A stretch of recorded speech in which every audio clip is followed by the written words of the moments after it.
तो हेलो दोस्तों, आज मैं बनाई ये सोयाबीन दाल, भात, पुदीने चटनी, पुदीने की नींबू चटनी और सोयाबीन दाल भात। सच में इतनी टेस्ट होने ना, यानी मैं पता कब खाया मेरा वह 5 जो खाने जो हम डाना छपरा जिन ना यंदी ना, तो वो हमें पुदीना में भूज जाता, हम वो पुदीने भुजे बड़े जी।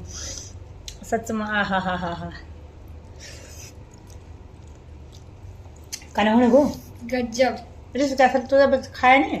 मैं भी जोखना गई हूँ तो मुझे भी ऐसा लगा जोखना में बैठ के खा रही हूँ। दोस्तों माँ कसम आज अखोन बहुत टेस्ट बने हुए सोयाबीन दाल, धनिया पत्ता डाल के चटनी और सलाद में खीरा काटे।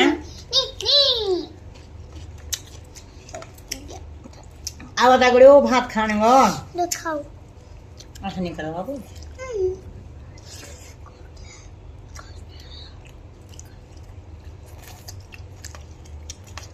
गजब, मतलब मजा आ गया।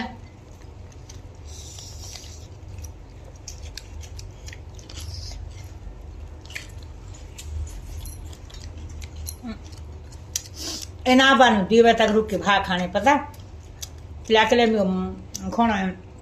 खाना मन नहीं लागन इसलिए ना बानू दीवे तक रुक के क्यों आ रहा था मैं खोन खोल अरे तले में भूख जना बाने वन ओलाद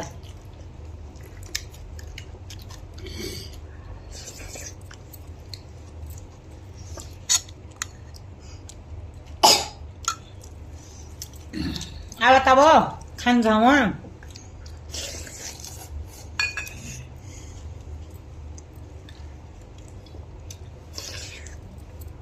Mm-hmm.